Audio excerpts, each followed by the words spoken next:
Hello everyone, myself Sumit Kumar Srivastav, and today we are going to start our second chapter of series Physics 2023.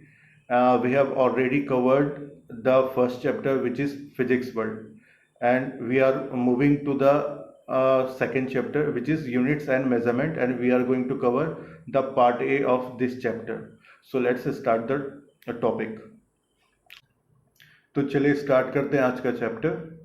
तो सबसे पहले हमें unit and measurement इस पे पहुंचने के पहले एक बेसिक टर्म है उसे समझना पड़ेगा, जो कि है फिजिकल क्वांटिटी। ठीक है, तो फिजिकल क्वांटिटी होता क्या है? So all the quantities that can be measured directly और indirect way are called physical quantities. लेकिन इसे फिजिक्स के साइड से समझना चाहें तो फिजिक्स में जो भी हम यूज़ करते हैं क्वांटिटीज़, जिसके थ्रू हम फिजिक्स को डिफाइन करते हैं, फिजिक्स के लॉ को डिफाइन करते हैं, तो ऐसी क्वांटिटीज जिसके थ्रू फिजिक्स का लॉ डिफाइन होता है और वो डायरेक्टली और इनडायरेक्टली मेजर किया जा सकता है, वो सभी क्वांटिटी को क्या बोलते हैं? फिजिकल क्वांटिटी बोलते हैं। क्लियर है? तो इसका डेफिनेशन देख लेते हैं। All the quantities in terms of which laws of physics are described and which can measure directly or indirectly are called physical quantity.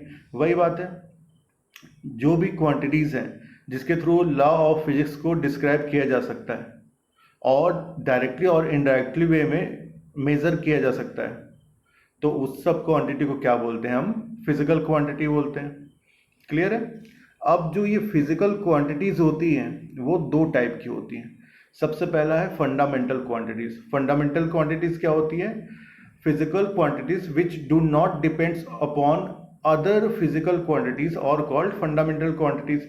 मतलब ऐसी क्वांटिटीज जो किसी और पे डिपेंड नहीं करती है, उसे हम क्या कहते हैं? फंडामेंटल क्वांटिटीज होती हैं।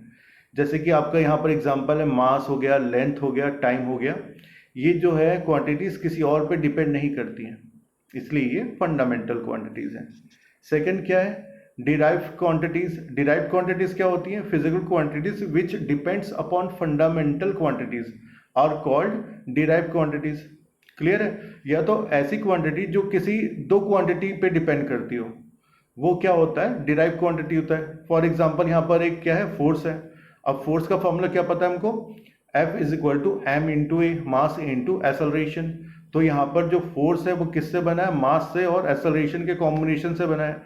स्पीड की बात करें तो स्पीड में भी क्या है? डिस्टेंस अपॉन टाइम है। डिस्टेंस है और टाइम है, इनसे जाके मिलके क्या है? हमारा स्पीड कैलकुलेट होता है। एसेलरेशन भी वैसे ही है। तो ये सब क्वांटिटी क्या है? डिराइव फॉर्म में होती हैं, दो क्वांटिटीज से मिलके ये बनती हैं, इसलिए इसे डिराइव क्वांटिटीज कहते हैं। तो हमें यहाँ पर से क्लियर हो गया फिजिकल क्वांटिटी क्या है, और उसके दो जो टाइप्स होते हैं, फंडामेंटल क्वांटिटीज और डिराइव्ड क्वांटिटीज, इन दोनों के बारे में हमने जान लिया। आगे बढ़ते हैं। अब अगला क्या है? मेजरमेंट। अब जब हमको डिराइव्ड क्वांटिटीज क्या है, फंडामेंटल क्वांटिटीज क्या है, फिजिकल क्वांटिटीज क्या है, ये सब चीजें समझ आ गई, तो अब हम इसके बारे में बात कर सकते हैं, मेजरमेंट क्या है। तो मेजरमेंट को डिफाइन कैसे करते हैं? Comparison of unknown quantities to the known fix quantities. तो सिंपल सा बात है, तो किसी अननोन चीज को किसी नोन चीज के थ्रू मेजर करना, वही क्या होता है? मेजरमेंट होता है। फॉर एग्जाम्पल अगर आप देखें, ये आपकी एक सपोज स्टिक है, ठीक है। अब स्टिक की इसकी आपको लेंथ मेजर करनी है, तो लेंथ मेजर करने के लिए आपने क्या किया? या तो एक आप टेप से नाप सकते हैं, या तो एक सपोज रोलर स्केल से नाप सकते हैं, दो चीजें हो सकती हैं। तो आपने क्या किया? आपने एक स्केल के थ्रू इसकी जो स्टिक की जो लेंथ है आपने उसको मेजर किया, ठीक है। तो स्केल की जो स्केल में आप क्या देखते हैं? स्केल में आपके पास जो है उस पर क्या है? आपका एक फिक्स्ड वैल्यू लिखा होता है। जैसे कि आपका ये स्केल है, तो यहां पर आपका क्या है? एक फिक्स्ड वैल्यू लिखा रहता है कि यहां से यहां तक आपका 1 सेंटीमीटर होगा, यहां से यहां तक फिर आपका 2 सेंटीमीटर होगा। तो ये क्या है? आपका नोन क्वांटिटी हो गया। आपको पता है कि यहां से यहां तक आपका 1 सेंटीमीटर होगा, इधर से इधर तक आपका इतनी लेंथ लेंगे तो वो आपकी 2 सेंटीमीटर होगी। क्लियर है? तो स्टिक जिसकी लेंथ अननोन है, उसको हम क्या कर रहे हैं, स्केल जिसकी हमको लेंथ पता है कि यहाँ से यहाँ तक एक पर्टिकुलर इतनी लेंथ होती है, तो अननोन क्वांटिटी को हम क्या कर रहे हैं, ये नोन क्वांटिटी के थ्रू मेजर कर रहे हैं। इस स्टिक को हम इस स्केल के थ्रू मेजर कर रहे हैं, तो इसे ही हम क्या बोलते हैं, मेजरमेंट बोलते हैं। आई होप आपको ये चीज क्लियर हो गई होगी कि मेजरमेंट क्या है। ठीक है, अब जब मेजरमेंट पता चल गया तो अब हम आते हैं यूनिट पे। यूनिट क्या होता है, तो यूनिट के लिए डिफिनीशन क्या है, quantity use as standard of measurement is called unit. Every measured quantities comprises of a number and unit. तो मेजरमेंट हम जब करते हैं, जैसे कि हमने स्केल के थ्रू रोलर को, ये जो स्टिक है उसको हमने मेजर किया, सपोज उसकी वैल्यू आ गई सपोज 15 सेंटीमीटर, उसकी वैल्यू क्या आ गई, 15 सेंटीमीटर आ गई।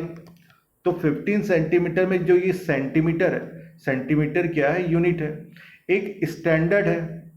ठीक है, सेंटीमीटर की जगह फीट भी हो सकता है, मीटर भी हो सकता है, तो ये सभी क्या है, एक स्टैंडर्ड है, फिक्स्ड स्टैंडर्ड है, जिसके थ्रू हम लेंथ क्या है, मेजर कर पा रहे हैं। ठीक है, तो इसी स्टैंडर्ड को क्या बोलते हैं, यूनिट बोलते हैं। तो जब हम कोई चीज मेजर करते हैं तो उसमें दो चीजें होती हैं, एक तो आपका क्या होता है, नंबर होता है, और साथ में दूसरा उसके यूनिट होता है। क्लियर है, अब बढ़ते हैं आगे। तो यूनिट्स के भी टू टाइप्स हैं, फंडामेंटल यूनिट्स और डिराइव्ड यूनिट। फंडामेंटल यूनिट क्या होगा, जैसे कि हमने क्या बोला था, फंडामेंटल क्वांटिटीज। फंडामेंटल क्वांटिटीज में क्या था, मास था, लेंथ था, टाइम था। अब मास को मेजर करने के लिए हम क्या यूज करते हैं, केजी यूज करते हैं। क्लियर है, लेंथ को यूज करने के लिए मीटर यूज करते हैं, फीट यूज कर सकते हैं, सेंटीमीटर यूज करते हैं, टाइम के लिए सेकंड यूज करते हैं। क्लियर है, तो ये जो फंडामेंटल क्वांटिटीज होती है, ये क्या है, सिंगल एक पर्टिकुलर यूनिट पे डिपेंड कर रही है। फंडामेंटल यूनिट क्या है, इसमें सिर्फ एक फंडामेंटल यूनिट होता है। जैसे टाइम को मेजर करने के लिए सिर्फ सेकंड की जरूरत होती है, लेंथ को मेजर करने के लिए आपको सिर्फ मीटर की जरूरत होगी, मीटर बोलेंगे, ये उसकी यूनिट क्या होगा, स्टैंडर्ड मीटर होगा, या उसका फीट होगा। क्लियर है, डिराइव यूनिट क्या होता है, जिसमें आपका दो का कॉम्बिनेशन होता है।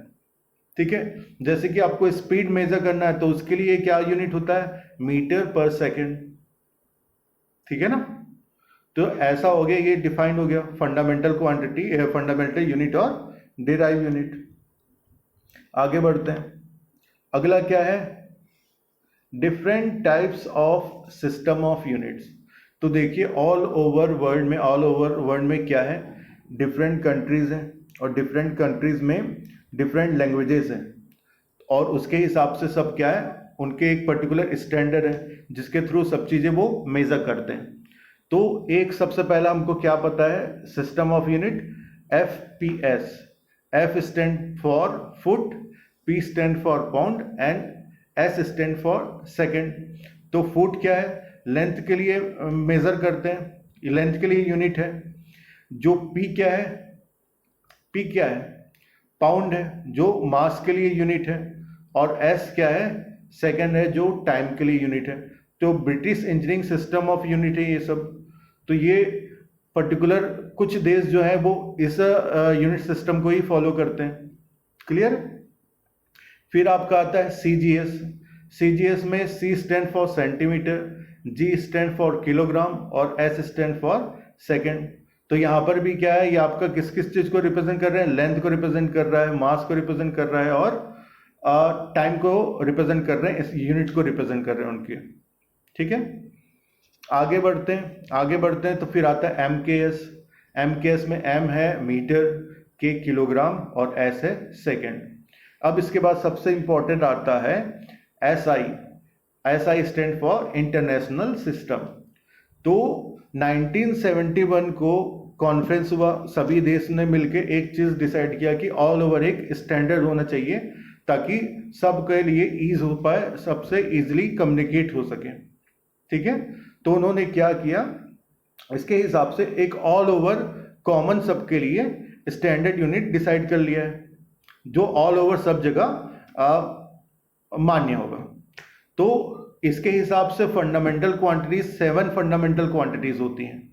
जैसे कि आपका मास हो गया, लेंथ हो गया, टाइम हो गया, टेम्परेचर हो गया, इलेक्ट्रिक करंट हो गया, लुमिनस इंटेंसिटी हो गया और अमाउंट ऑफ सब्सटेंस हो गया। मास के लिए यूनिट क्या है? ऐसा यूनिट किलोग्राम है।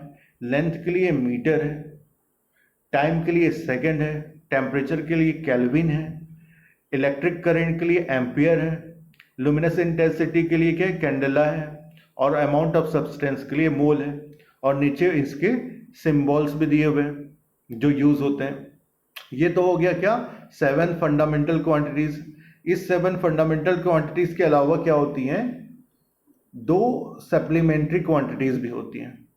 तो 2 सप्लीमेंट्री क्वांटिटीज कौन कौन सी हैं? एक होता है प्लेन एंगल और एक होता है सॉलिड एंगल। इसकी यूनिट क्या होती है प्लेन एंगल की? रेडियन। और सॉलिड एंगल की क्या होती है? स्टेरेडियन। ठीक है। अब देखने में जो आपका MKS है, आपका जो MKS है और SI है, दोनों ही क्या लगता है? अप्रोक्सीमेटली सिमिलर लगता है। लेकिन दोनों में डिफरेंस क्या है? तो बेसिक डिफरेंस क्या है कि ये जो SI यूनिट है वो ऑल ओवर क्या है? स्टैंडर्ड यूनिट है ऑल ओवर वर्ल्ड में। ऑल ओवर वर्ल्ड में ये मान्य है। और जो आपका MKS है ये यूनिवर्सली एक्सेप्टेड नहीं है। ठीक है। और दूसरी चीज क्या है कि जैसे SI यूनिट में फोर्स का यूनिट क्या होता है? फोर्स का यूनिट होता है न्यूटन। ठीक है। SI यूनिट में फोर्स का यूनिट क्या होता है? न्यूटन होता है। लेकिन MKS में फोर्स का यूनिट क्या होता है? kg metre second to the power -2। ठीक है। इसके लिए एक पर्टिकुलर स्टैंडर्ड यूनिट नहीं है। तो ये बेसिक जो डिफरेंस है SI यूनिट और MKS में। क्लियर? आगे बढ़ते हैं। अब आता है रेंज ऑफ लेंथ। तो रेंज ऑफ लेंथ में क्या है कि जो आपका छोटा से छोटा लेंथ है, जैसे न्यूक्लियस की बात करें, न्यूक्लियस के बीच में जो डिस्टेंस है उसे मेजर करने के लिए क्या यूज करते हैं? फर्मी यूज करते हैं यूनिट, एंगस्ट्रॉम यूज करते हैं। तो 1 फर्मी इज इक्वल टू क्या होता है? 10⁻⁻15 मीटर होता है।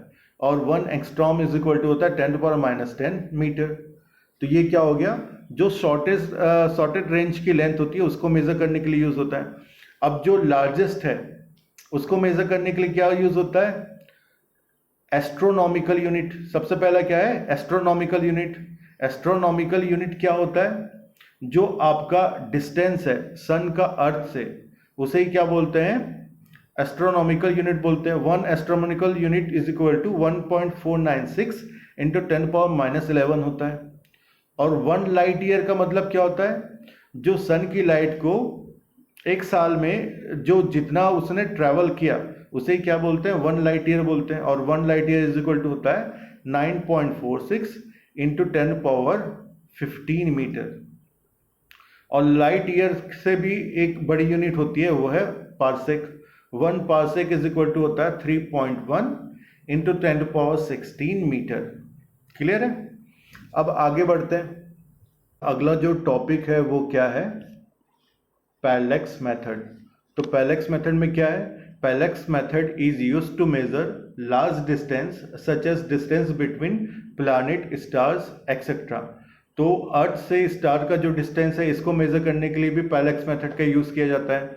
जैसे कि आप यहाँ पर इमेज देख रहे हैं, यहाँ पर क्या देख रहे हैं आप? सेंटर में आपका क्या है? सन है।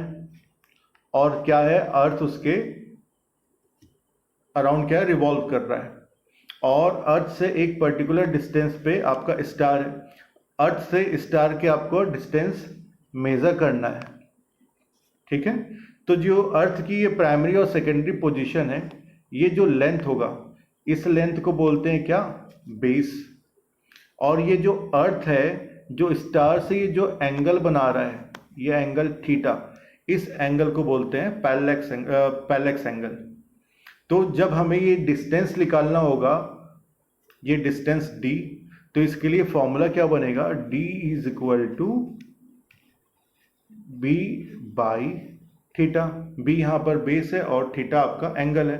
सिमिलरली जब हम इंसान जो है वो एक पर्टिकुलर डिस्टेंस पे जो ऑब्जेक्ट रखा रहता है उसका जो डिस्टेंस है उसको हम एजम्पशन करते हैं कि कितने डिस्टेंस पे वो है, उसके लिए भी हम पैरेलैक्स मेथड का ही यूज़ करते हैं ऑटोमेटिकली, लेकिन हमारी जो आई साइट होती है, आई साइट दोनों जो आई हैं इनके बीच का जो डिस्टेंस होगा ये क्या करता है, एक बेस का काम करता है। और इस बेस के हिसाब से दोनों आई साइट के हिसाब से जो ऑब्जेक्ट होगा सामने उस पर एक पॉइंट जा रहा है, उस पॉइंट पे हमको मिल जाता है आई साइट से उसका एंगल, वो हो जाता है पैरेलैक्स एंगल। और इसके हिसाब से ऑटोमेटिकली जो है वो ब्रेन एक डिस्टेंस हमको बताता है कि ये एक पर्टिकुलर डिस्टेंस पे ऑब्जेक्ट आपका, उसकी डिस्टेंस है, उतनी दूरी पे वो चीज़ है। ठीक है, तो चलिए हमारा ये पैरेलैक्स मेथड तो हो गया, अब हम बढ़ते हैं आगे। इसके बाद क्या आता है, मेजरमेंट ऑफ मास। इसके बाद आता है मेजरमेंट ऑफ मास। तो जो वेरी हैवी ऑब्जेक्ट होता है, जो भारी चीज़ें होती है, उन सबको मेजर करने के लिए हम किसका यूज़ करते हैं, ग्रेविटेशनल मेथड का यूज़ करते हैं। सिमिलरली जो बहुत ही लाइट ऑब्जेक्ट होता है उसको मेजर करने के लिए मास स्पेक्ट्रोग्राफ का यूज़ किया जाता है। यही था हमारा आज का लास्ट टॉपिक। और इसके बाद जो आगे की चीज़ें हैं जैसे कि डायमेंशनल फार्मूला, ये जो चीज़ है वो अगला जो कल का वीडियो होगा उस पर इसको सॉल्व किया जाएगा, उसके बारे में पढ़ेंगे, डायमेंशनल फार्मूला के बारे में। जो उससे रिलेटेड जो इम्पोर्टेंट न्यूमेरिकल्स है उन सबको भी कल ही सॉल्व करेंगे। जो इक्वेशन डिराइव होगा डायमेंशनल फार्मूला के थ्रू वो सब चीज़ें भी कल देखेंगे। तो कंप्लीटली कल जो है वो डायमेंशनल फार्मूला के ऊपर होगा। इसमें एक लास्ट चीज़ है 1 AMU। 1 AMU is equal to क्या होता है, 1/12 of mass of carbon 12 atoms. तो ये एक बेसिक इंपॉर्टेंट चीज़ था जो आपको पता होना चाहिए था। तो आज के लिए सिर्फ इतना ही। Thank you.